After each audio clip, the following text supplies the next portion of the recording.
Muito boa noite para todos vocês que nos acompanham a partir de agora aqui pelo meu canal do YouTube, o Repórter do Agreste.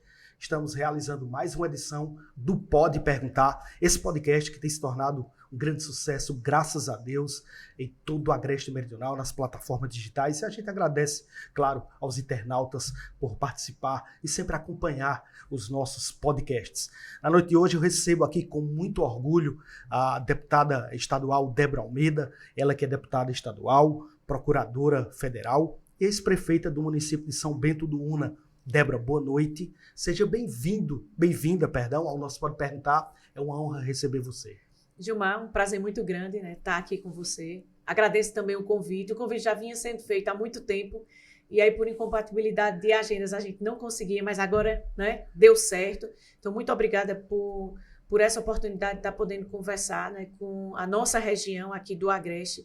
Também saudar aqui Alexandre, Matheus, que está aqui nos acompanhando, a nossa equipe também. Prazer muito grande, viu? E pode perguntar. Muito bem, eu vou perguntar sim, viu? Eu vou perguntar muita e coisa. Pode perguntar. Deputada, a senhora esteve na manhã do último sábado, visitando Garanhuns. Queria que a senhora falasse sobre essas agendas que a senhora teve no município de Garanhuns, no Agreste. Falasse um pouquinho sobre essas visitas. A senhora concedeu entrevistas em rádios na cidade de Garanhuns. Eu queria que a senhora falasse sobre essa agenda. Normalmente, quando é na sexta e no sábado, a gente tira para visitar as nossas bases. Eu sempre sou muito presente, organizo sempre para estar indo nas comunidades, atendendo também as lideranças no gabinete, indo às cidades. E aí nós colocamos as emendas do nosso mandato, já em 2024 e em 2025. E aí eu tive a oportunidade de visitar o Hospital Dom Moura. Eu coloquei uma emenda no orçamento de 2024, que já foi paga, de 200 mil para compra de equipamentos, e os equipamentos começaram a chegar, ar-condicionados, camas, longarinas, que são aquelas cadeiras de 3 e 5 lugares, biombos, ventiladores, televisores, fogão. Então, deu para comprar muita coisa com esses 200 mil. E aí, já foi a terceira visita que eu fiz ao Hospital Dom Moura. Eu fiz assim que assumi o mandato, eu vim ao Hospital Dom Moura, para ver como era que estava. Depois eu vim quando teve a inauguração do Centro de Imagem. E aí, no último sábado, eu estive novamente para poder ver ali a urgência pediátrica, a urgência de adulta, a clínica médica, a maternidade. Visitei também onde está sendo construída a UTI pediátrica. Aqui em Garanhuns nós vamos ter uma UTI pediátrica de 5 leitos. Tem inclusive um grupo de mães aqui em Garanhuns que tem um movimento. Então a governadora Raquel Lira está atendendo, está instalando agora esses 5 leitos, vi os equipamentos que já chegaram, boa parte desses equipamentos chegaram também. Tá linda a maternidade. Muito importante, Muito, assim, a UTI, ela tem a sala vermelha, e ao lado tem a UTI pediátrica. E aí você tem também a maternidade. Eu vi muito cuidado. Eu fiquei muito feliz com o que eu vi no Hospital Dom Moura. O Hospital Dom Moura é um hospital com 82 anos, então você sabe que tem uma estrutura antiga. Claro. Até para você reformar, fazer manutenção, é difícil porque é trocar os pneus com o carro rodando. Mas eu fiquei muito feliz, com cuidado, com atenção. Tive a oportunidade de ouvir pacientes que estavam lá, e ver a satisfação do atendimento. Conversei com profissionais, com médicos. Doutora Luciana, que está à frente, vem fazendo um trabalho muito bonito aqui no Hospital Dom Moura, junto com a Dilza. E os profissionais, eu vi muito amor. Com quem eu conversei, eu vi muito amor. E isso é muito importante, porque a gente recebia muitas reclamações do Hospital Dom Moura. Então, eu faço questão de ir lá, de visitar. E aí, o Hospital Dom Moura recebeu essa nossa emenda e os equipamentos estão chegando para dar maior conforto aos pacientes e também aos profissionais que fazem os atendimentos. E o Hospital Infantil também. Eu coloquei 2 emendas, Coloquei uma emenda em 2024 no valor de 100 mil, já chegou no hospital, as irmãs estão organizando para a compra de equipamentos. E aí também, agora em 2025, eu coloquei mais 100 mil. O hospital é a coisa mais linda, As imagens, o cuidado, elas duas são maravilhosas, muito as irmãs. dedicadas, Muito, você vê tanto amor ali. né, tanto tamanho, cada detalhe. Então, eu adorei também, a gente passou uma tarde, né, conversando com elas e eu adorei, né, e fiquei muito feliz de poder contribuir. Muito bom, deputada. A senhora é uma deputada atuante aqui no estado de Pernambuco, e a gente tem acompanhado através das redes sociais um pouco do seu trabalho, né? E uma das pautas que a senhora defende muito é a questão da bacia leiteira aqui do estado de Pernambuco, em especial do Agreste Meridional. Queria que a senhora também aproveitasse o momento para falar sobre essa pauta que tanto, né, de tanta importância para quem vive na região do Agreste e que precisa produzir. Gilmar, a gente tem cerca de 60 mil produtores de leite em Pernambuco. A maioria, né, desses 60 mil estão concentrados aqui, no Agreste Meridional, no Agreste Central, e aí a gente tem também uma bacia no Araripe, ali em Bodocó. E aí o nosso mandato, né, tem uma atenção muito forte. Inclusive, a gente tem um assessor, Mosh, né, que é daqui de Garanhuns, que é do Pingos de Leite, que está lá nos assessorando, nos acompanhando. E é muito importante, porque você vai aprendendo ainda mais. A gente tem um canal aberto com esses produtores. Colocamos alguns projetos que são fundamentais, né, para o setor do leite. Nós apresentamos um projeto, a resolução já foi aprovada na Assembleia Legislativa, para transformar o queijo de coalho patrimônio cultural e material de Pernambuco. Que coisa importante, viu? Que orgulho pra gente. Muito, porque assim, igual o bolo de rolo, Sim. igual o bolo de noiva, igual o bolo Souza Leão, entendeu? É patrimônio, né, cultural de Pernambuco. O queijo de coalho merece esse tombamento. Todos os produtores, né, as mulheres, os homens que fazem queijo, né, merecem. Toda a cadeia produtiva. Isso, né? e aí nós aprovamos a resolução. A resolução é encaminhada para a Fundarp.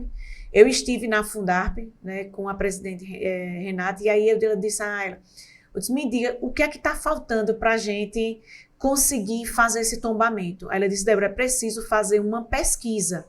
É feito um levantamento de dados, de informações, com registros, né, de doutrina escrito, como também audiovisual.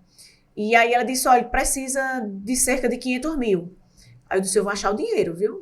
E aí quando eu cheguei em casa, liguei para o secretário da Fazenda, né, o Wilson de Paula, que tem sido excepcional para Pernambuco, fui fazendo um trabalho belíssimo. Aí eu disse, Wilson, você que já organizou junto com Raquel o decreto para isenção de produtos do leite, que organizou a cadeia produtiva do leite, que o pessoal do leite está louco por você, me arrume 500 mil? Ele disse, para quê? Aí eu disse, para transformar o queijo de coalho patrimônio cultural e material de Pernambuco. Aí ele disse, olha, eu vou conversar com Renata da Fundarpa para a gente organizar. Eu disse, muito obrigada, eu sabia que eu ia arrumar esse padrinho. E aí a gente tem, né, falando de Wilson, a gente tem o decreto que a governadora publicou, foi muito bom.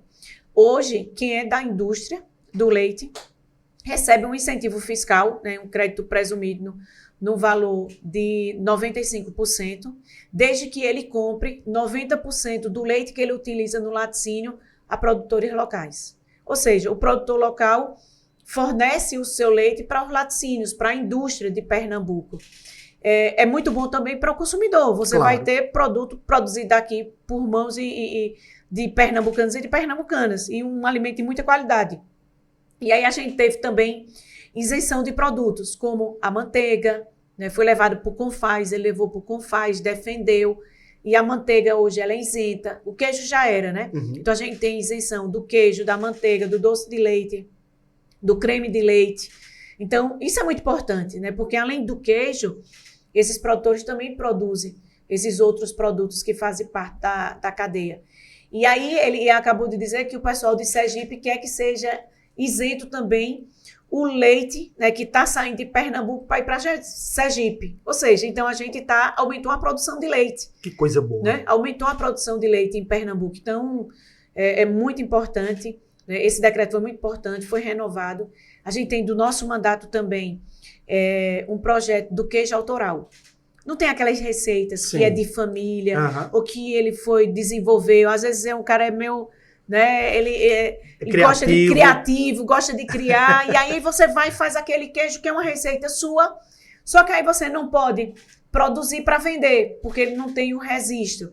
E aí nós apresentamos um projeto na Assembleia, né, para poder registrar o queijo autoral e ele poder ser comercializado.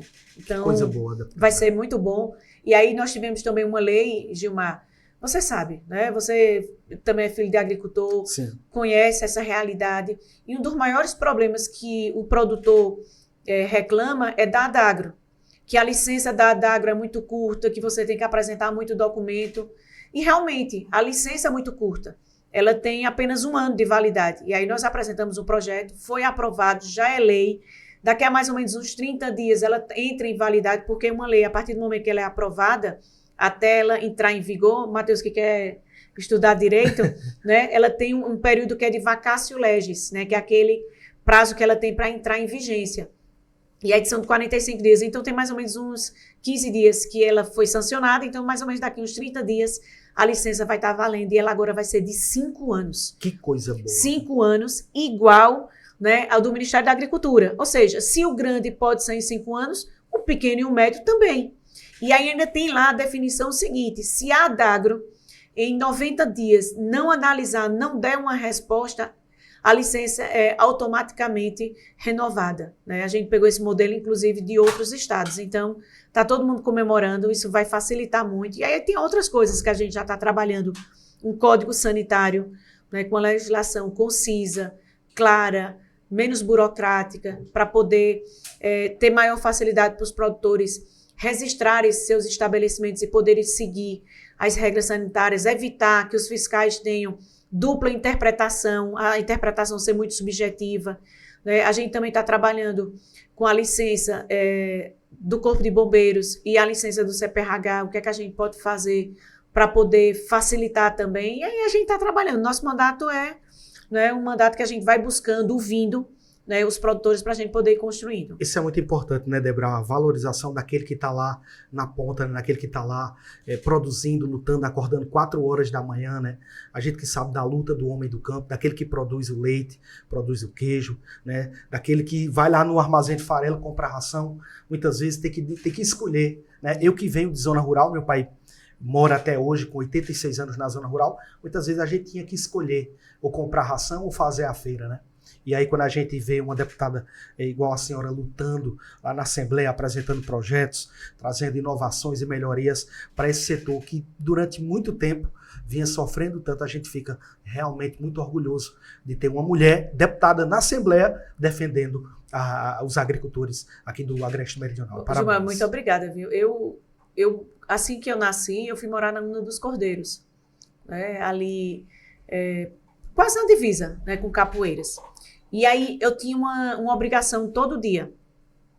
Era sair de casa, eu era bem pequenininha, né? Era pequenininha mesmo. Mas naquela época você era os pais e a gente não tinha medo de poder andar até distâncias. Verdade. E eu saía de casa, eu acho que eu tinha uns 4, 5 anos, eu saía de casa e eu ia buscar o leite na casa do meu tio, de tio Tavino.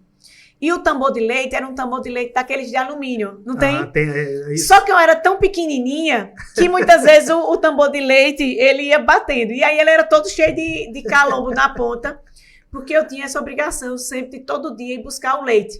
E às vezes eu vinha, aí às vezes tropeçava a lata, o tambor de leite, o baldezinho de leite virava, o leite derramava, aí eu tinha que voltar para buscar. Né? Mas aí eu sempre tive, mamãe fazia queijo.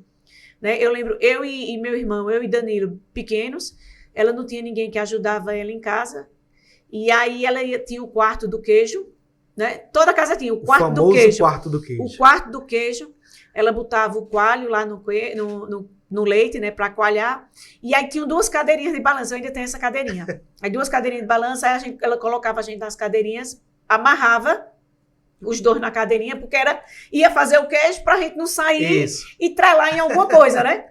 E aí ela ficava fazendo o queijo. Então, desde criança, eu comia muita a coalhada escorrida. Né? Eu também já comia, né? A coalhada muito. Escorrida. E aí eu tenho lembranças muito boas. E essa forma de fazer o queijo de coalho, que é diferente de outro tipo de queijo que você faz, isso é patrimônio de Pernambuco. Né? Igual o queijo Minas, né? O queijo Minas é reconhecido como patrimônio de Minas. E aí é tão bom ver o pessoal que vai para Minas, todo mundo traz um queijinho de lembrança, não sei o quê.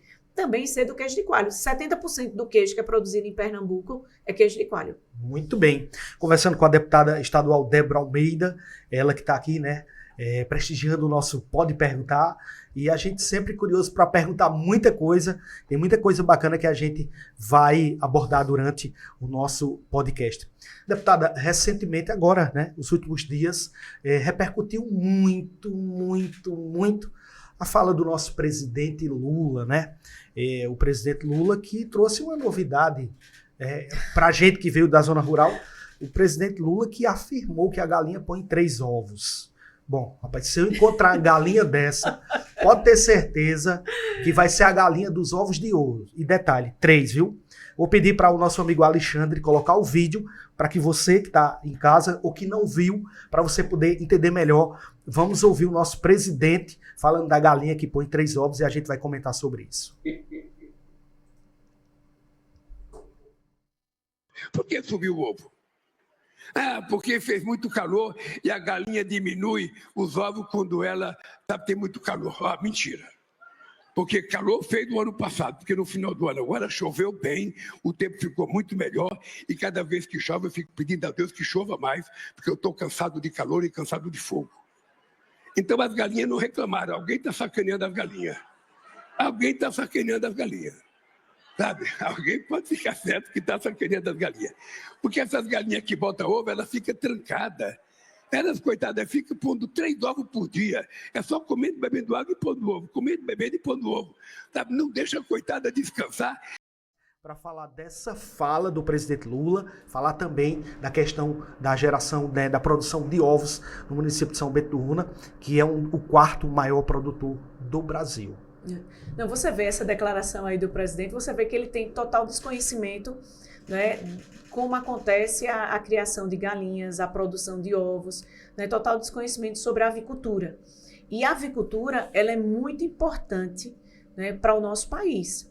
O ovo, né, é o 2º alimento mais nutritivo após o leite materno.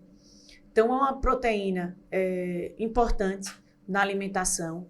A avicultura, ela tem um impacto muito expressivo, né, no PIB, tanto aqui do estado de Pernambuco quanto o PIB nacional. É uma atividade que gera muito emprego, né? Só em Pernambuco, ligado à avicultura, nós temos 170 mil empregos diretos. Né? Muita coisa, né? Ou seja, é muita coisa. Coisa. O Brasil, aqui em Pernambuco, nós somos o 4º maior produtor de ovos do Brasil. Ou seja, Norte e Nordeste, São Bento do Una é o 4º maior, Pernambuco, né, é o 4º maior do Brasil, a gente só perde para Espírito Santo, eu acho que é Santa Catarina, São Paulo e depois é Pernambuco.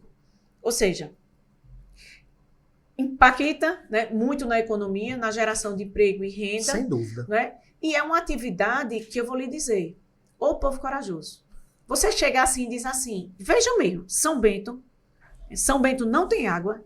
Verdade. São Bento tem o maior déficit hídrico, né? Ali, aquela região da gente, do Agreste ali, principalmente Agreste Central ali. Nós temos o maior déficit hídrico do país. Nós temos que comprar soja lá no sul da Bahia, lá em Goiás. Nós temos que comprar milho lá em Sergipe. Nós temos que ir buscar água lá em Canhotinho, lá em Quipapá, né? Lá em Jurema, ou seja, tem que rodar inclusive para buscar água.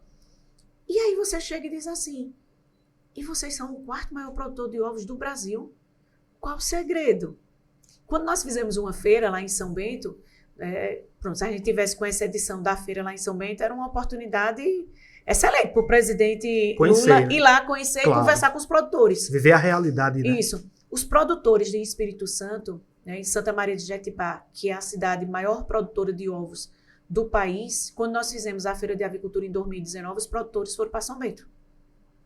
Quando eles chegaram na feira, eles disseram assim, olha, a gente não está querendo comprar nada aqui, de produto, de aviário, né, nada. A gente quer conversar com vocês.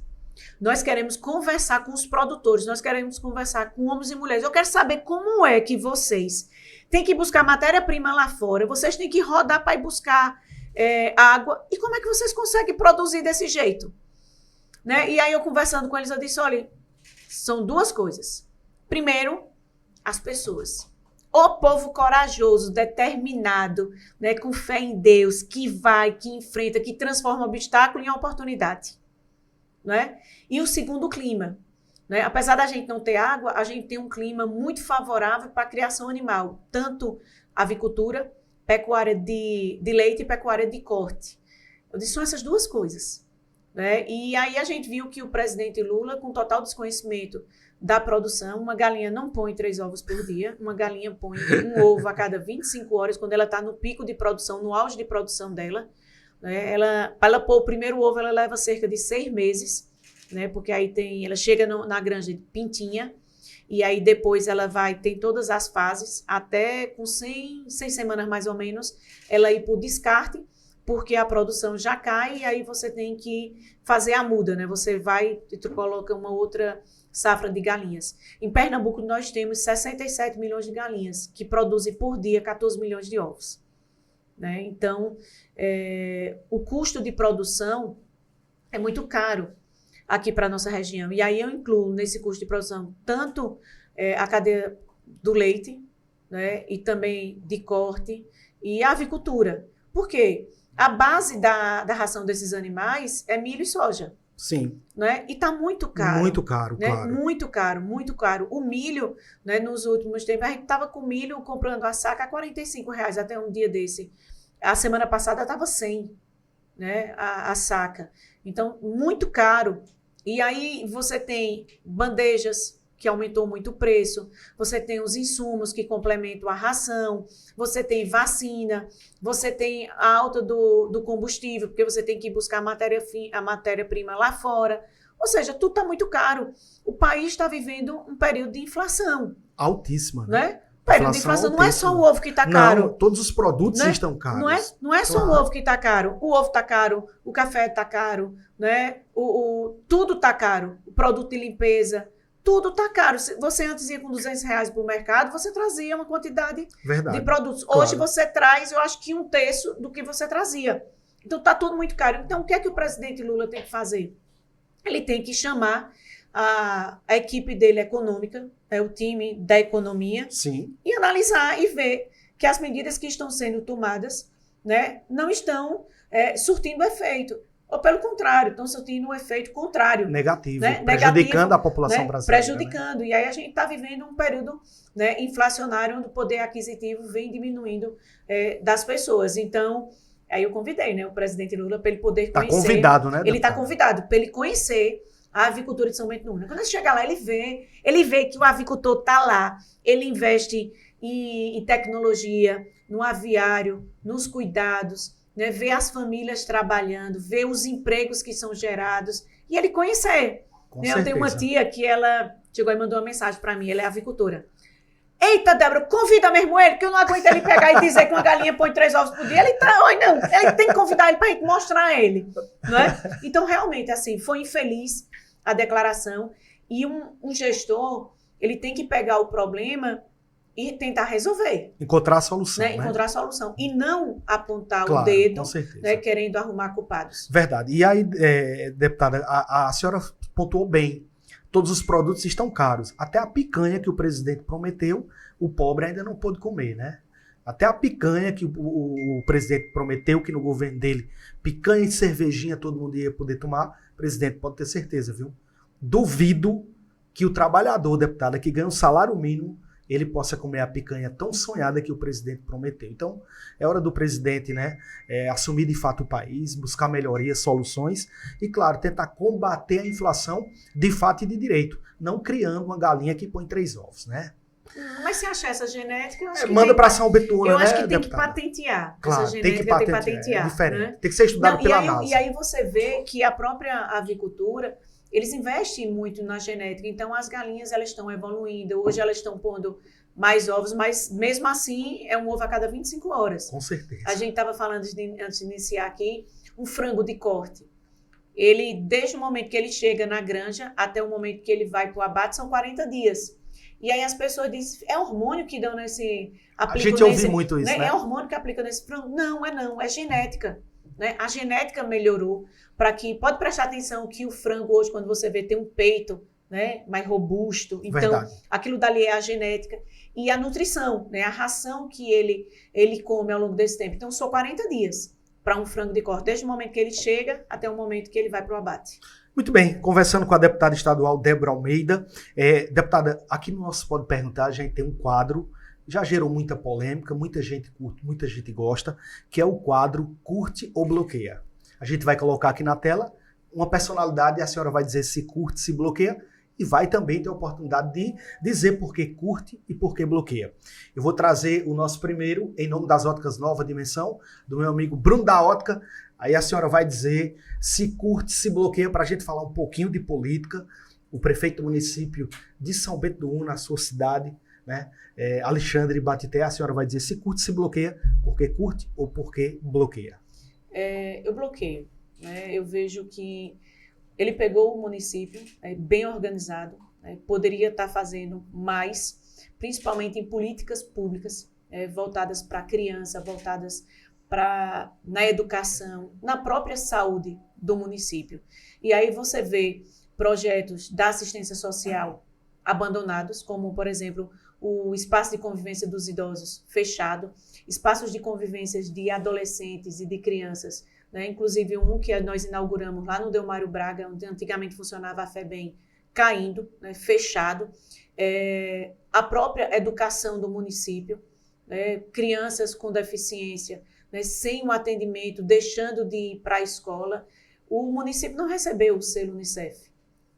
Não recebeu. Durante o nosso mandato, recebeu nos 2 mandatos, no primeiro mandato e no segundo. Ou seja, não recebeu, e aí você já vê que as políticas públicas, né, voltadas para crianças, para adolescência, né, de acompanhamento, não vem surtindo efeito. E aí a gente tem outro caso também na própria zona rural, né, as estradas, o apoio, né, então a gente não vê essa atenção e esse cuidado. A própria saúde do município, se você vai olhar o que se compra de medicamento, são valores, né, imensamente superiores à época que eu estava como prefeito. Se você comparar, inclusive, com cidades como Garanhuns ou outras cidades, né, até com mais, como, por exemplo, Belo Jardim, você vê que São Bento comprou 3 vezes mais medicamento do que essas cidades. E aí as pessoas reclamando, né, que não tem medicamento. Né? E aí uma outra coisa também, a gente vê que a política em São Bento do Una, ela vem se degradando. Por exemplo, ele tem a posição dele, né? Eu faço a crítica, como ele também faz a crítica a mim, mas eu acredito que a gente tem que ter respeito. Sem dúvida, né? o respeito a gente é tem fundamental. Que ter respeito. E o que eu Claro, vejo nos últimos tempos lá em São Bento, Gilmar, é uma falta de respeito. Nós tivemos uma ocasião lá onde a governadora foi inaugurar o açougue público, né, que nós conseguimos que ela conseguisse. Né, ela foi dar ordem de serviço na adutora, no ramal da adutora do Agreste, né, e aí a gente teve comandado, né, pelo prefeito, né, em cima de cadeiras e com apito na boca, né, cargos comissionados vaiando, né, me vaiando e vaiando a governadora. Então, isso não é atitude. Né? Você pode discordar, claro. Você pode não achar, mas a gente precisa respeitar. Né? Respeitar. Eu coloquei uma emenda, consegui uma emenda com o senador Fernando Dueire, né? Tem mais de ano, e eles não executam para continuar dizendo que eu não mandei nada. Aí é né? complicado, é jogar sujo, né? É jogar, então eu acho que a pessoa tem, eu acho que isso é apequinar a política, né? É você ser pequeno diante da política, então bloqueio. Muito bem, a deputada Débora Almeida bloqueando o prefeito do município de São Bento do Una, o Alexandre Batité, né? E como bem a deputada disse, a política tem que ser no campo democrático, né? As pessoas não são obrigadas a concordar, mas tem que, no mínimo, respeitar o posicionamento do outro, né? A política se faz dessa forma. Deputada, para se vencer uma eleição ou para se perder, existem vários fatores, né? Ninguém vence uma eleição apenas por um fator ou perde apenas por um fator. Existe uma série de coisas. O resultado da última eleição municipal em São Bento do Una, o prefeito que a senhora acabou de bloquear, ele venceu a reeleição com 57,9% dos votos. Zé de Almeida, o seu pai, teve 42,91%. Queria que a senhora aproveitasse um momento para analisar todo esse contexto e o que foi que houve no meio do caminho que fez com que o senhor Zé de Almeida não vencesse a eleição naquele momento. Gilmar, a gente, nessa última eleição, cerca de 90% dos gestores, né, que concorreram à reeleição no Brasil foram reeleitos. E aí, quando você faz um levantamento e você olha a quantidade de valores, né, de emendas que chegaram nos municípios, né, em São Bento do Una, no último dia do prazo, chegou mais de 15 milhões. Né? Então, se chegou muito valores e emendas em todos os cantos. Claro. Né? E aí eu achei uma coisa tão interessante nesse sentido, nessas emendas, você vê que o dinheiro é federal, mas ninguém diz que o dinheiro é federal. Já percebeu? Ah, foi meu deputado que arrumou. Foi meu deputado. Verdade. Tudo do orçamento da União. Né? Tudo do orçamento da União e sangrando o orçamento. E aí e esse valor, ele realmente fez a diferença nos municípios para que os prefeitos, né, fossem reeleitos. Então, eu digo a você que a reeleição de São Bento do Una, ela aconteceu basicamente por isso. Você com dinheiro, você consegue fazer entregas. Né? Quando a gente, olha, se você conversar com o prefeito, da época que eu fui prefeita e para agora, para a gente conseguir executar uma emenda, não tinha emenda Pix, não. Para a gente conseguir executar uma emenda, você tinha que conseguir a emenda com o deputado, aí o deputado mandava para o ministério, aí você tinha que cadastrar a proposta no ministério, aí quando o ministério aprovava, isso já levava bem uns 6 meses, quando o ministério aprovava, mandava para a Caixa Econômica, aí você tinha que ir na Caixa Econômica lá de Caruaru, para você fazer os projetos, aí você fazia um projeto, aí você fazia 2, aí o cara mandava refazer, não sei o que, aí quando você, depois de muitas idas, o projeto aprovado, aí a Caixa autorizava você licitar. Aí a Caixa tinha que analisar todas as etapas para você começar a obra. Escolher a empresa, assinar o contrato, para começar, para liberar. Terminava então, o mandato e a emenda não... Você para chegar, por exemplo, do momento que você conseguia uma emenda até o momento que você tinha o primeiro pagamento numa obra que tinha sido contratada, levava uns 2 anos. Então, hoje, é muito mais fácil, não é? Os municípios chegarem com recursos, porque agora a emenda é PIX, é de transferência especial. Então, ela é liberada, então você com dinheiro, você consegue fazer entregas. E aí uma coisa que eu faço uma crítica é que quando você vai nos municípios e você vai olhar, essas emendas que chegaram, basicamente elas estão concentradas em quê? Asfalto. Aí você olha assim, onde está o asfalto? No centro da cidade. Muitas vezes o asfalto foi colocado em cima de onde já tinha calçamento. Aí você anda 500 metros, chega numa comunidade, está o esgoto estourado, sem calçamento, né? E ali? Ou seja, qual a diferença que está fazendo? Não, porque, olha, você fazer o esgoto, o saneamento, e você fazer um calçamento dá trabalho. Mas você botar um asfalto em cima, gente, em 3 dias você asfalta a cidade toda. E foi o que a gente viu. Entendeu?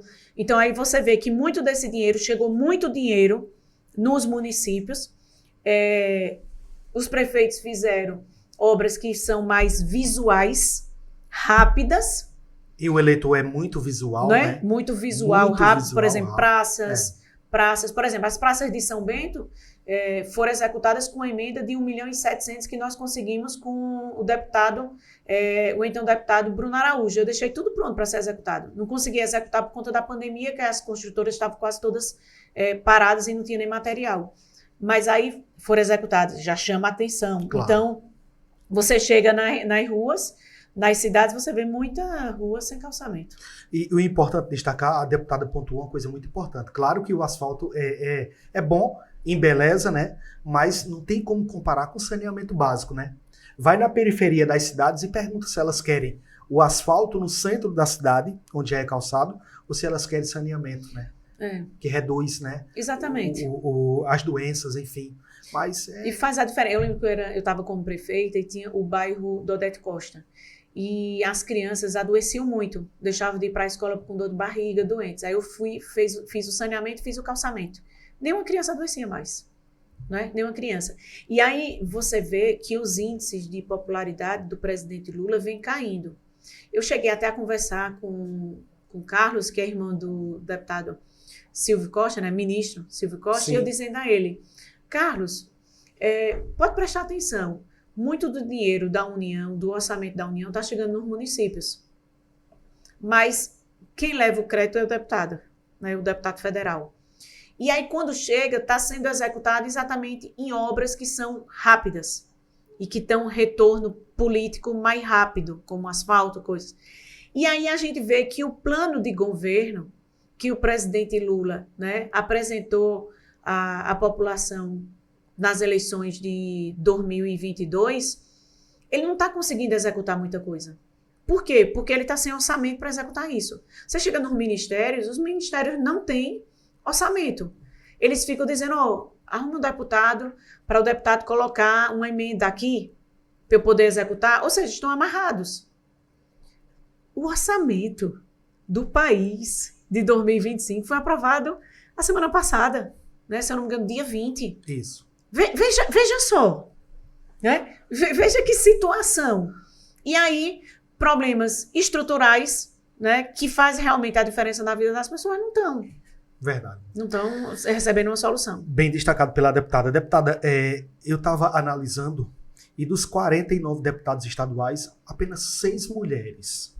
E aí isso me deixa um pouco triste, né? Porque, primeiro, deputada, isso é uma opinião pessoal minha como jornalista, eu sou contra essa cota de, acho que é 30% para as mulheres, né? Isso. No meu ponto de vista, tinha que ser igual. Tinha que ser igual para todo mundo. E a gente vê apenas 6 mulheres, né? Graças a Deus que a gente tem a senhora lá para representar tão bem o Agreste Meridional, representar Garanhuns, enfim, representar o Estado. Eu queria que a senhora falasse dessa pequena participação, pequena com relação a números, não em atuação, das mulheres na Assembleia Legislativa e também na política. Ainda não é muito comum. Os homens ainda dominam a política. E queria que a senhora falasse sobre isso. E se a senhora, como mulher, já sofreu preconceito por estar ali no meio de... São 49 deputados, né? Apenas 6 mulheres. Queria que a senhora falasse sobre isso. Nós temos muito poucas mulheres na política. Cargos executivos. Quando eu fui eleita prefeita em 2012, de 184 municípios, a gente tinha apenas 17 mulheres prefeitas. No ano seguinte, nós tivemos de 184, 32. Eu acho que o último era 37, eu acho que agora é 37. De 184, 37, ou seja, muito pouco. Pouco. Muito pouco.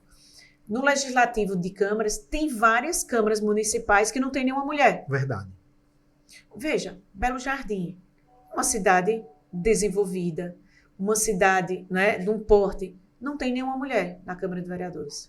Rapaz, interessante. Né? Nenhuma Triste. Mulher.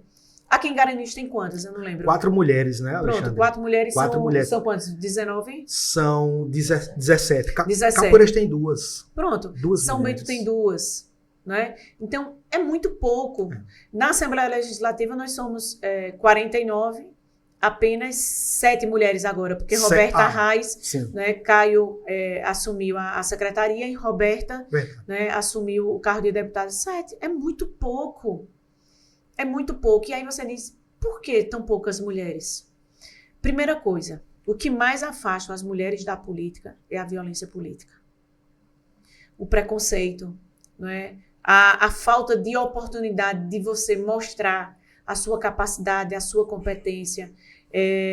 A gente tem muita agressão, entendeu? A forma, por exemplo, eu tenho diversas ações contra algumas pessoas, né, que me agrediram.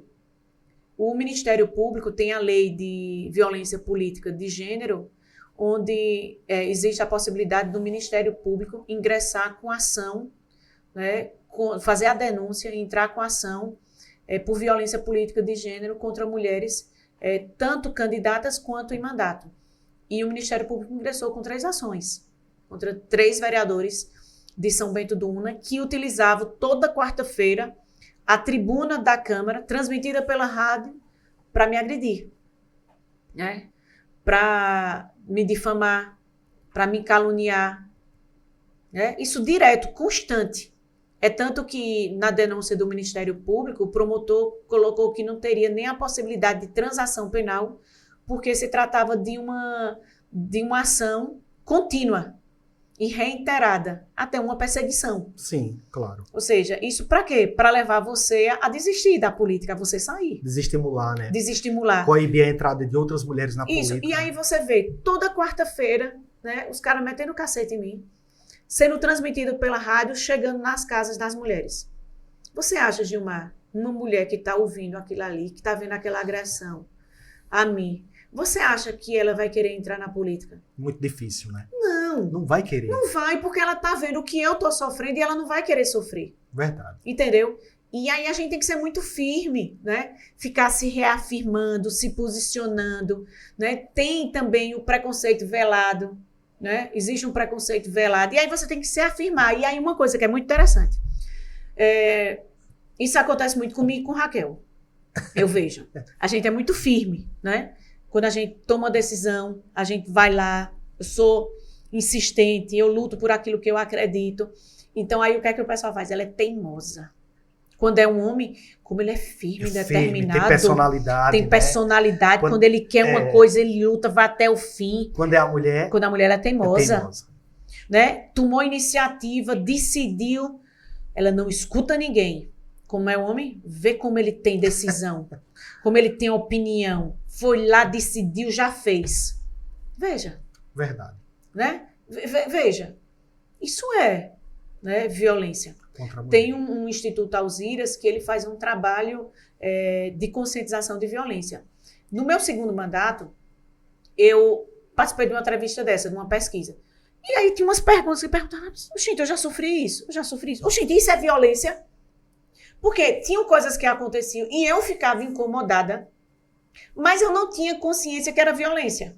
E aí, quando eu fiz essa pesquisa, eu disse, isso é violência.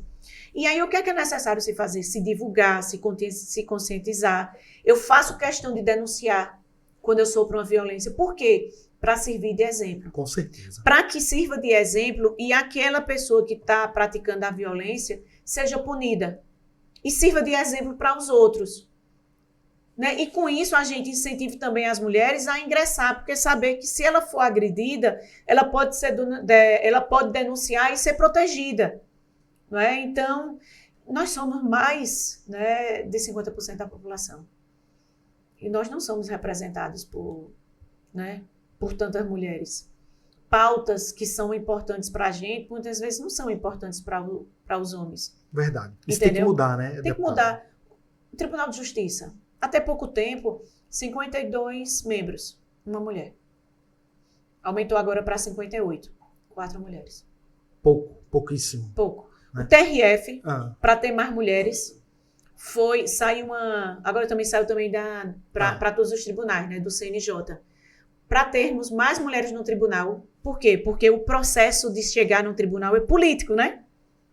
Político, você tem que conseguir o voto, claro. Não sei o quê. Agora foi definido pelo CNJ, né, que vai existir alternância e tem listas que serão exclusivamente de juízas. A gente vai ter agora, dia 24, a escolha da lista de juízas que vão concorrer para uma vaga do TRF. E aí tiveram alguns homens que não gostaram. Né? Não gostaram, mas a mulher tem dificuldade. Né? Com certeza. Tem dificuldade. Por exemplo, Tribunal de Contas do Estado de Pernambuco. 7 membros, todos homens. Todos homens? Todos. A única mulher que já foi conselheira do Tribunal de Contas foi Tereza Dueire. A gente ainda vive, né, infelizmente, o Brasil do preconceito, das diferenças, né? Isso. A gente ainda vive e convive com isso. A gente isso também faz parte, infelizmente, da cultura, né? Eu vou dar um exemplo a você ver mesmo. Lá na Assembleia Legislativa, a Assembleia Legislativa tem 189 anos. 189 anos. 189. Tem a Comissão de Direitos da Mulher, certo? Tem a Comissão de Finanças, tem a Comissão de Justiça. Eu fui a primeira presidente da Comissão de Finanças e Orçamento. A primeira? A primeira, quando a Assembleia tinha 188 anos. Será que eu, como mulher, não entendo de economia? Será que eu não entendo de tributação? Será que eu não entendo de orçamento? Será que eu só entendo de direitos de mulher? Eu entendo também de direitos de mulher, claro. Mas eu entendo também de justiça, eu entendo também de legislação, eu entendo também de agricultura, eu entendo também de infraestrutura, né? Eu entendo também sobre orçamento, sobre economia. Eu entendo sobre tudo. Com certeza. Né? Um pouquinho de cada coisa, mas eu entendo. Claro. Né? Por que sempre foi restrito a homens? Tem que mudar, não é, deputada? Né? Tem que mudar, tem que se dar essa oportunidade, entendeu? Eu cresci ouvindo, né, um ditado que eu discordo totalmente, por trás de um grande homem tem sempre uma grande mulher. Veja que até, né, nesse ditado popular, que isso há muitos e muitos anos se pronunciava por trás de um grande homem. Não, é do lado. Do lado, muitas ao vezes lado. na frente. Né? Exatamente. Existem mulheres competentes em várias áreas. Eu mesmo, deputada, eu sou um admirador das mulheres na política, eu cobro muito isso. Sempre questiono isso. É bonito demais ver a mulher dirigindo, a mulher policial, a mulher promotora. Eu prefiro ser atendido por uma mulher quando eu vou ao médico do que por um homem. E preste atenção, quando a gente recebe uma missão, quando a gente vai fazer, veja como a gente faz com maestria. Uma mulher dirigindo, eu mesmo, particularmente, eu sou uma ótima motorista. Né? Eu dirijo muito bem, entendeu? Então, você vê tudo que ela vai fazer. A Sterlantes, que é a fábrica de automóveis que tem lá em Goiânia, a gente foi fazer uma visita. E aí eles disseram que começaram a dar oportunidade para mulheres.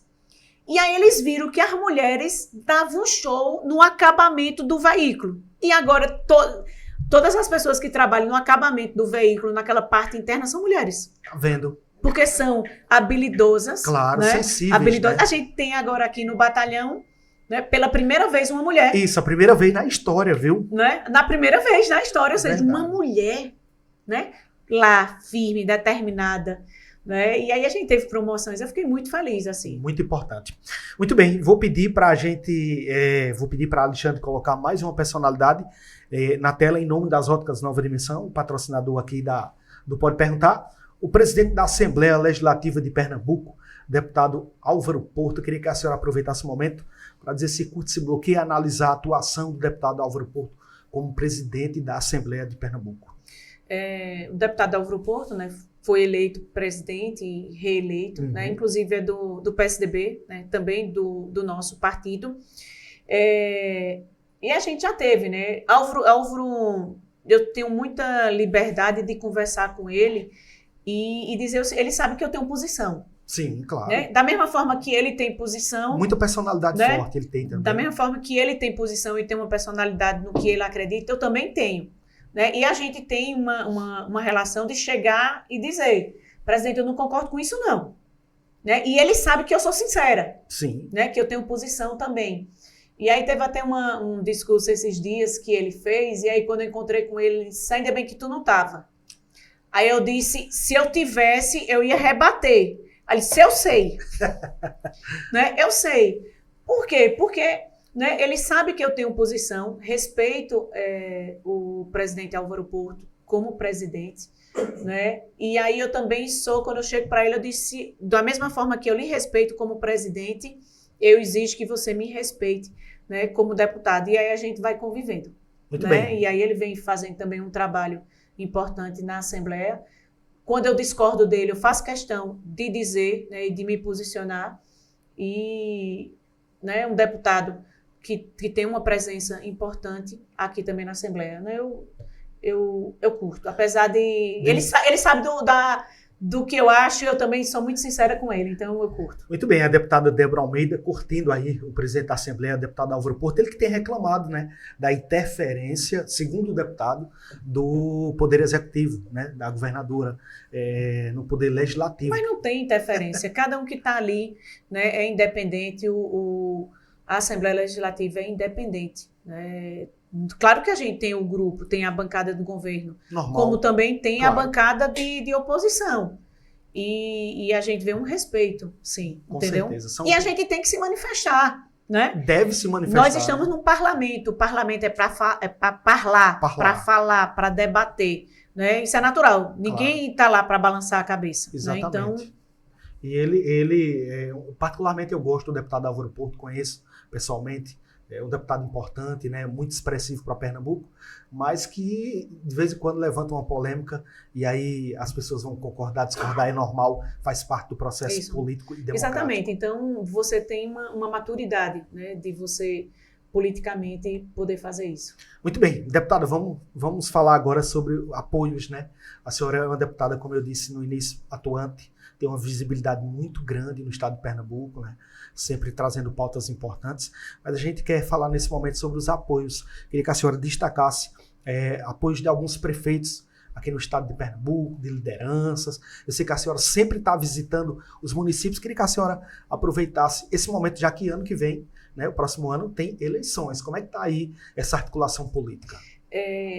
Como o nosso mandato sempre é muito presente nas bases, então a gente já vem fazendo essa presença há muito tempo. E aí, nessa última eleição, foi muito, muito importante, né? Nós conseguimos evoluir muito nas lideranças. Tivemos candidatos em vários, que era aqui, inclusive, aqui de Garanhuns, Gera, Gil. Está, né, por aqui, né? Estão aqui, estão aqui Gil também. PM, meu amigo, né? Então, lideranças importantes em cada uma dessas cidades estiveram comigo ali em 2022. E aí teve uma pessoa essa semana que estava me dizendo que chegou agora. Aí disse, olha, eu não quero, depois que passou a coisa, me esquecer, não. Aí eu disse, pergunte aos que estão comigo desde 2022, para ver se eu abandonei. Os que saíram foi porque quiseram, né? Mas eu não abandono, não. Eu fico junto e a gente vai construindo. Né? Ele disse, não, eu sei, eu já conversei com alguns. E aí, nessa eleição agora de 2024, nós conseguimos eleger. No início, quando eu comecei, eu tinha o prefeito de Verdejante, Haroldo, e a prefeita de Terra Nova, Aline Freire. 2 prefeitos excepcionais. 2 cidades, Gilmar. Que coisa lindas as 2 cidades. Cidades pequenininhas, com FPM de 0,6, mas tão bem administradas. A prefeita de Terra Nova, ela parecia até que tinha uma botija. Toda vez que eu chegava lá, tinha uma obra, tinha coisa... Prefeito, onde foi esse dinheiro? E assim, ó, ela fez, canal de drenagem, ela fez centro administrativo, ela construiu escolas, construiu creches. Vê que coisa legal. Ela asfaltou também o centro da cidade. Planejamento, né? Ela asfaltou o centro da cidade também, mas ela fez essas outras coisas que eram importantes. Sim. Né? Construção de escolas, de quadras, tanto na cidade quanto nos povoados. E eu ficava impressionada. Como é que a senhora consegue com tão pouco dinheiro? Mas é o quê? Honestidade. A mesma coisa o prefeito Haroldo. Cidade pequenininha, mas muito bem administrada. Linda a cidade. Né? Não sei se você conhece Júnior, que é casado com Nayara. Era meu fotógrafo na campanha. Quando ele chegou lá, disse, eu vou chamar a Nayara para a gente morar aqui. A gente chegou na festa lá, e aí estava na frente da igreja, a igreja toda iluminada, umas bandeirinhas, as barraquinhas, isso parecia de antigamente, assim, a coisa mais linda do mundo, e o povo assistindo a missa. Eu disse, que coisa linda. E aí eu tinha esses 2 prefeitos, depois eu consegui o apoio do prefeito de Caruaru, Rodrigo Pinheiro. Sim. E aí a gente foi construindo, né, ao longo desses anos.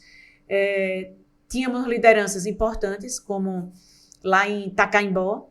Conseguimos eleger a prefeita de Tacaimbó, Joelda. Conseguimos eleger a prefeita do Cedro, né, que é divisa já com o Ceará. É a cidade mais longe que eu tenho um apoio, lá no Cedro. Conseguimos eleger o prefeito Edésio, né, também. Então, chegamos, né, com mais prefeitos.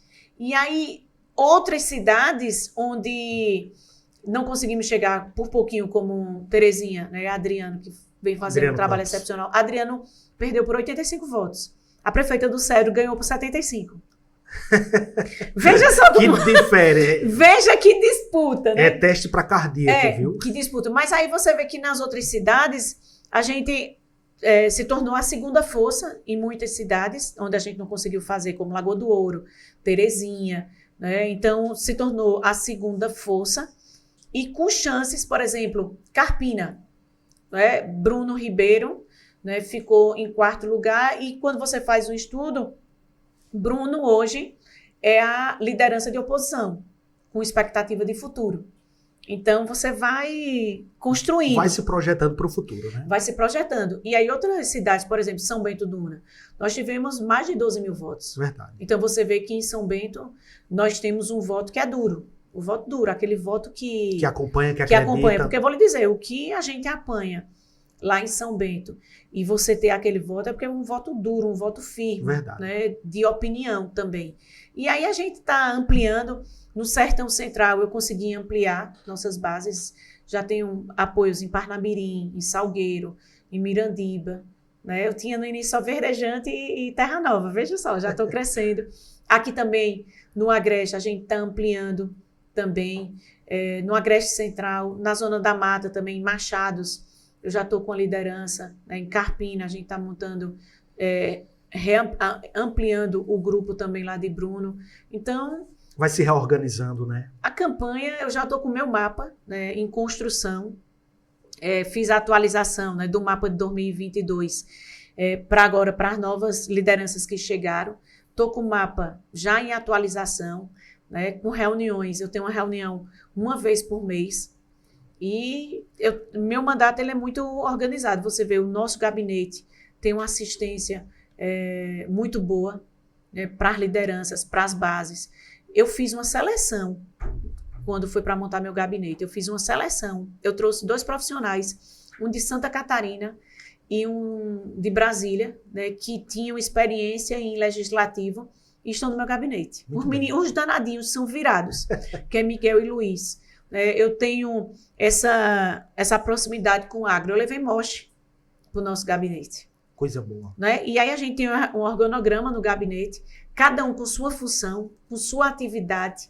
Né? A gente tem reuniões sempre. E aí a gente consegue ter um gabinete organizado e dar assistência ao nosso povo. Muito bem, deputado, eu quero parabenizar aqui meu amigo Gil PM, né? Gil que eu conheço de longas datas.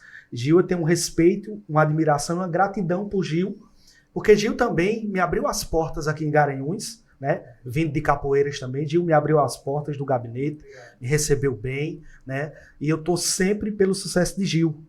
Gosto da personalidade de Gil, é um cara direto, não manda recado, né?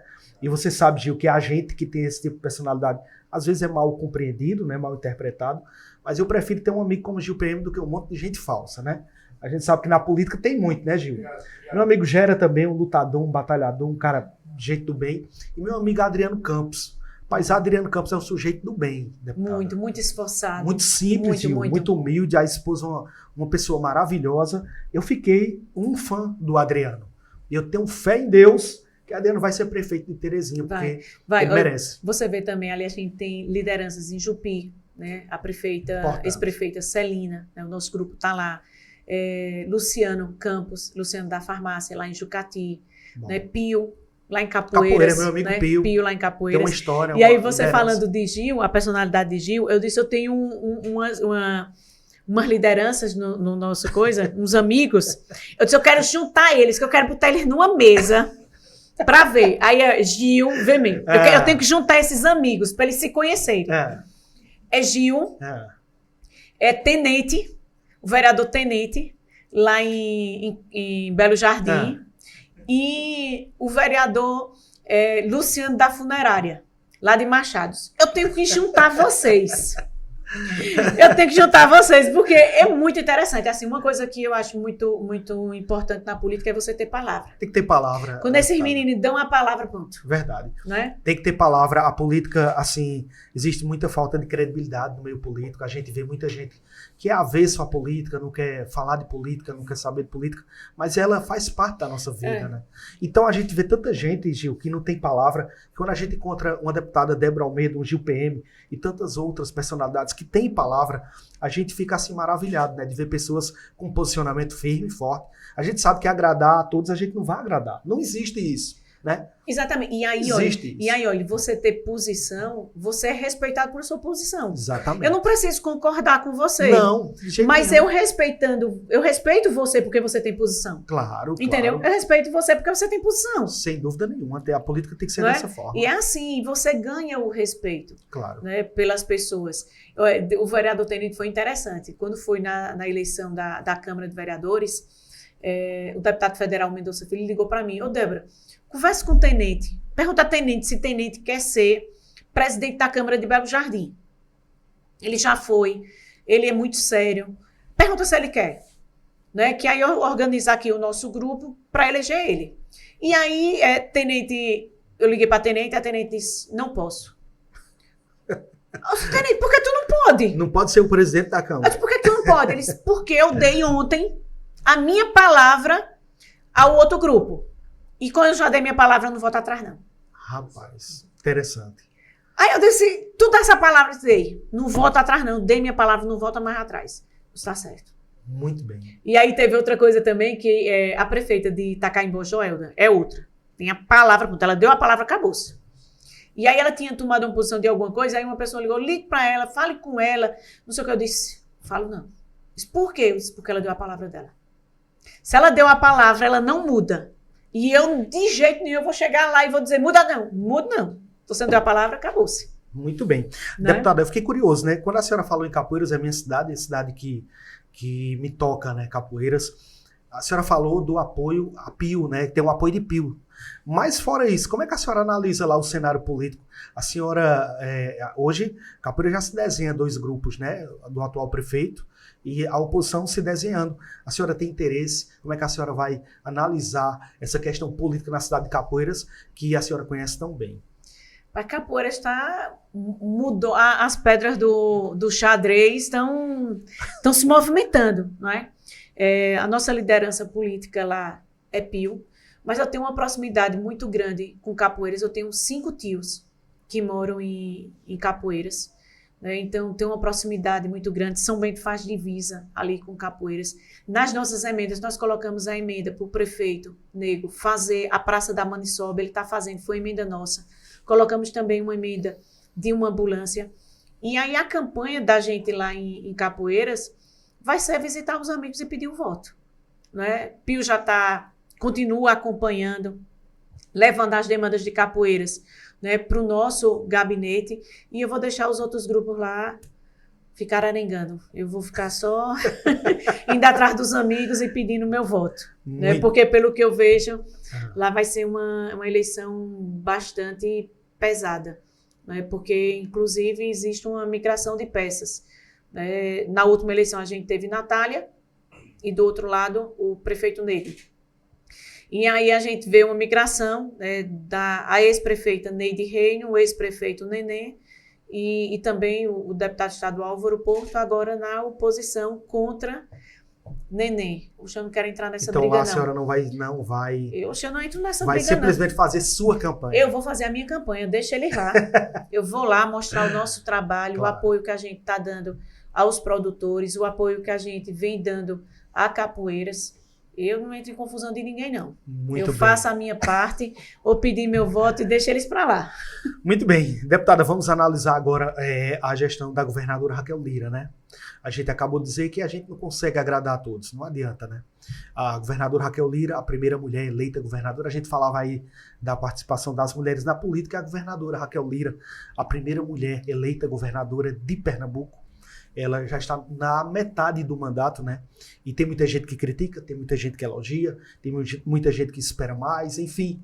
Mas eu queria que a senhora analisasse tecnicamente, né, a gestão da governadora Raquel Lira para o estado de Pernambuco, daquilo que foi feito e daquilo que a senhora ainda espera e acredita e sabe que a governadora pode fazer por Pernambuco. Gilmar, a governadora assumiu um governo, sucedeu, né, com um governo depois de 16 anos, né, que um grupo político governou Pernambuco. Sim. Então, existe uma quebra. Então, você já existe uma quebra e uma mudança. De início, a mudança choca, né, quando você tem que tomar medidas, decisões. E a gente tem um novo jeito de governar Pernambuco. Isso é fato. Os 2 primeiros anos, eles foram de arrumação, de organização. Para você ter uma ideia, quando a governadora Raquel Lira assumiu, o governo passado, inclusive, depois da eleição, o governador Paulo Câmara deu diversas ordens de serviço de obras de estradas. Quando ela assumiu, não existia nem a dotação orçamentária das ordens de serviço que ele tinha dado. E aí ela teve o quê? Que organizar os projetos, de buscar dinheiro, né, financiamento, fazer os projetos, organizar o time, engrenar as peças do time, e a gente começa a ver as entregas serem feitas agora, né? Agora em 2025. Sim. Tem várias coisas, por exemplo, estrada mesmo. Você olhar assim, a estrada de Lagoa do Ouro está perto de ser terminada, a estrada de Ibirajuba também, a estrada de Alagoinha, que vai até o Socorro, você conhece aquela estrada ali? Conheço. Né? Importantíssima, né, para o município de Alagoinha. Estradas, por exemplo, lá no litoral, né, que vai para as praias ali também. E tantas outras, ali a 104, de Caruaru até ali Santa Cruz. Ou seja, eram estradas que estavam paralisadas há muito tempo. Ela foi lá, organizou, retomou e já tem várias obras entregues e tem muita coisa em andamento. Água. O problema de água. Todo mundo deixava para lá porque dizia que era um problema que não se resolvia. A adutora do Agreste, pode prestar atenção, tu deve, quando teve a ordem de serviço, Gilmar, tu deve ter participado lá no Hotel Cruzeiro, em Pesqueira. Aí foram iniciadas as obras e depois esqueceram. Ninguém mais falava, lembra? Lembro. Ninguém mais falava. A governadora chegou e disse, vamos resolver a adutora. Fez logo aquele trecho, né, Arco Verde, Alagoinha, Pesqueira, Sanharó, Belo Jardim, Itacaimbó, São Caetano, Caruaru. Está fazendo o trecho agora para Gravatá e está fazendo o trecho para São Bento, Brejo da Madre de Deus e vai depois fazer o restante, né, do projeto, executar o projeto. Mas ninguém falava, ela está resolvendo. Não é? A concessão da Compesa, eu acho que vai ser um grande marco para a gente ter uma melhoria no abastecimento de água aqui em Pernambuco. A Compesa hoje ela é responsável por captar água com as adutoras e barragens, tratar a água com as estações de tratamento, distribuir água da ETA até a casa das pessoas e o saneamento, né? O tratamento do resíduo. Vai ser feita uma concessão, a Compesa vai ficar só com captação de água, barragens e adutoras e com tratamento de água. A distribuição de água e o tratamento será feito uma concessão e destinado esse serviço para uma empresa. E eu acredito que isso vai melhorar muito. Né? Vai ser uma melhoria significativa. Então, a gente tem investimentos na saúde. Aqui em Garanhuns será construída a maternidade. Foi publicada a licitação para construir a maternidade. Eu participei, tu lembra que teve um lançamento, teve um evento lá no Hospital Dom Moura para o lançamento da pedra fundamental do hospital, Mestre Dominguinhos. Uhum. Eu jurava que o terreno estava comprado. Não tinha nem terreno. Né? Não tinha nem terreno e estava sendo lançada a pedra fundamental. Só a pedra, faltava Só o terreno. Só a pedra. E aí ela comprou o terreno, né, ali próximo a Polilac, comprou o terreno e lá vai construir, né, o hospital municipal, a maternidade, né, ou seja, está estruturando. Né? E o Hospital da Mulher, que a ordem de serviço também foi em 2013, estava parado, ela vai entregar no próximo mês. E aí está descentralizando esses serviços de saúde. Segurança. 100% da frota de veículos da polícia, das forças de segurança já foi trocada. Todos os policiais receberam o colete à prova de balas. Gil sabe da importância do colete. E o colete estava sendo compartilhado. Dividido, ou seja, compartilhava. Olha, tu tá indo agora para casa, eu vou pegar teu colete para eu usar. Veja, é a mesma coisa você ter um casaco, uma jaqueta, e você ficar compartilhando com um colega de trabalho.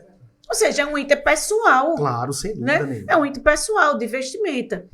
A arma, ela tá fazendo licitação para comprar as armas. Eu cheguei numa pizzaria e tinha 2 policiais que estavam lanchando. E aí sentei para conversar com eles. Um deles tinha 32 anos. E aí ele dizendo que estava muito feliz por conta da viatura, que já tinham recebido a viatura nova, né, que o colete.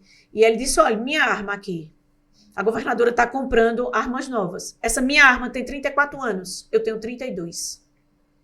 Será que essa arma disparava ainda? Veja, e essa arma... 34 e anos. essa arma não é minha, essa arma é compartilhada. A gente agora vai passar a ter cada uma arma nova.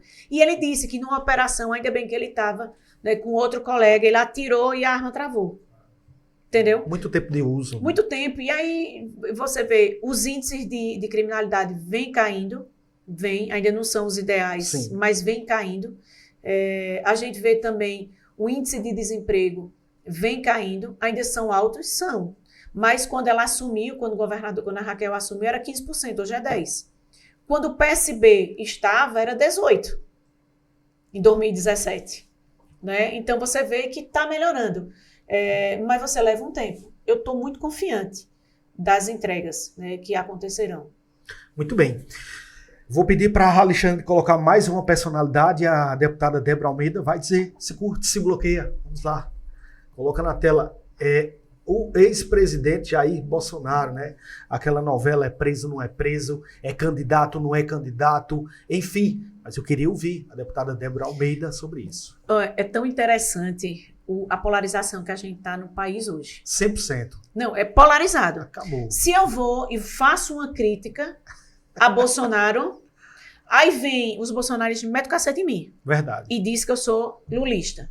Se eu faço uma crítica a Lula, vem o lulista e diz que eu sou bolsonarista.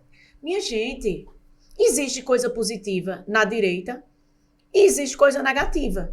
Da mesma forma, existe coisa positiva na esquerda e existe coisa negativa. Claro. Só que está uma polarização no nosso país que vem dificultando muito. O que é que eu queria para a próxima eleição? Eu queria que nem Bolsonaro fosse candidato e nem Lula fosse candidato. E a gente tivesse novas opções. Verdade. Para a gente poder debater realmente os problemas do país. E não ficar num discurso ideológico. Não é? E não ficar num discurso ideológico. Então, eu acho muito, sei lá, as coisas meio... E aí, ó, eu vou fazer a minha crítica, aí vão ver os cabras... Né? E eu respeito todo mundo, quem tem opinião diferente. Claro, claro. Né? E eu espero que as pessoas também me respeitem. Né? Eu, particularmente, eu não gosto da forma como faz, principalmente das formas, né, como alguns apoiadores atuam. Né? Eu acho que a gente tem que ter respeito pelas pessoas. Né? O extremismo eu não gosto. Então, né, eu não gosto de extremismo. E eu acho que, né, Jair Bolsonaro hoje e muitos seguidores é o extremismo. E eu acho que isso é negativo. Então, eu bloqueio. Muito bem. A senhora falou muito bem. Eu, como jornalista, já fui taxado de lulista, de bolsonarista, mas nunca me chamaram de jornalista, né? Agora, se eu fizer uma matéria de algo importante que o presidente possa fazer para o Brasil, mas tu é petista, tu é lulista. Se eu fizer algo importante ou relembrar que Bolsonaro fez para o Brasil, mas tu é bolsonarista, rapaz. Então a deputada disse muito bem, eu acho que a gente precisa fugir dos extremos. Existe o positivo na direita, existe na esquerda, como existe também coisas negativas. Exatamente. Minha gente, todo mundo tem o direito de fazer uma crítica construtiva, de apontar algo. Sem dúvida. Não é? Tem um livro, João, não sei se você já leu esse livro, é 1984, que é de George Orwell. E eu vejo tanta coisa que eu li naquele livro, ele parece até que escreveu profecias. Né, que as pessoas querem que as pessoas, todas elas sejam iguais, pensem iguais, né, façam tudo da mesma forma. Né, você vê hoje o celular, ele está aqui, daqui a pouco alguma coisa que a gente falou começa a aparecer nas suas redes sociais, o algoritmo mostrando a você. Né, no livro você como estimulado por essas coisas, né, para você pensar diferente, e o algoritmo é isso. Exatamente. Então, o extremismo é muito ruim. Ruim para todo mundo, né? Todo mundo. A gente quer ver uma nova via, novas vias para debater o Brasil de verdade, para acabar com essa questão de polarização que não leva a nada, né? Então, a deputada Débora Almeida bloqueando o ex-presidente Jair Bolsonaro. Já vou pedir para rapidinho o Alexandre colocar a próxima personalidade e a gente vai trazer um tema importante sobre essa próxima personalidade, João Campos, prefeito do Recife, né? O João Campos, segundo pesquisas, é o prefeito mais bem avaliado do Brasil, segundo pesquisas, não é opinião pessoal minha. E também as últimas pesquisas, deputado, é isso que eu quero analisar, apontam o João Campos ganhando no primeiro turno da governadora Raquel Lira. Aí eu quero que a senhora me diga o seguinte, a senhora acredita nessas pesquisas? Como é que a senhora analisa esse contexto que traz? Se você for olhar os blogs, quando sai pesquisa, ganha no primeiro turno, ganha no primeiro turno, ganha no primeiro turno. Isso reflete, esses números refletem realmente a realidade do cenário atual? Gilmar, eu não sei se você chegou a ver uma charge, né, do Jornal do Comércio. Não. Ela fala tudo ali. A charge era o seguinte, era João Campos, em 2026, né, na frente da placa de 2026, fazendo uma selfie. E aí Raquel, lá em 2024, porque a charge foi em 2024, Raquel em 2024, um carrinho de mão, né, com os acessórios, com pá, enxada, Pernambuco na carroça, e ela com carrinho de mão, empurrando Pernambuco e fazendo o caminho até 2026. O cocozinho dela, ela com o cocozinho assim, com o cabelo rabo de cavalo, e ela com a carroça de mão, né, com os acessórios da coisa, enxada, pá, Pernambuco em cima, e ela trabalhando e fazendo o caminho. Então tem um caminho a ser feito. Eu acredito, João Campos, na minha opinião, para Pernambuco hoje, o PSB jogou as esperanças deles na eleição de João Campos para 2026. E aí eles está ganho, está não sei o quê, e eu vejo muita mídia, né? Muita mídia, muita não sei o quê. E aí, quando você chega em Recife, você vai andar em alguns bairros mais afastados, você vê que não tem nada feito. Entendeu? Você vê que não tem nada feito. Eu tive a oportunidade de votar em João Campos em 2018. Ele teve em São Bento 8.500 votos. Ele não colocou nada para São Bento. Ele focou, ele foi eleito deputado federal e ele focou na eleição para prefeito de Recife. Esqueceu o interior do estado de Pernambuco. E aí, quando foi em 2022, me chamou lá, disse, não, eu sei que eu errei. Eu disse, não, você esqueceu o interior do estado. Você esqueceu. E aí, o que é que acontece? Ele não vive as coisas. Ele é eleito por uma coisa, ele já vai pensando na outra. Ele é eleito por uma coisa e vai passando na outra. E você viver as coisas é muito importante. Entendeu? Viver as coisas é muito importante. Então, ele acabou de ser reeleito, já estão se falando lá na frente. Então, termina você ultrapassando, né, os degraus sem você viver. Então, eu bloqueio. Muito Né? bem. Eu bloqueio porque eu acho que a forma como está sendo feita não... E sobre os números das pesquisas, a senhora não acredita que pode estar refletindo o momento? Uma pesquisa é um retrato do momento. Ele está nas redes sociais dizendo que é candidato. Raquel está fazendo, sabe o quê? Trabalhando. Ela está trabalhando para ser a melhor governadora de Pernambuco. Ele já está trabalhando para ser candidato. Veja a diferença. Né? Muito bem. Veja a diferença. Deputada Débora Almeida bloqueando o João Campos. Tem muita coisa para acontecer, né? Como a senhora bem disse, ainda tem um caminho para ser percorrido, né? Tem muita coisa que a gente ainda vai ver. Muito. E o cenário político, ele muda. A política é uma nuvem, né? O que é hoje já não é mais amanhã. Vai mudando de acordo com a situação.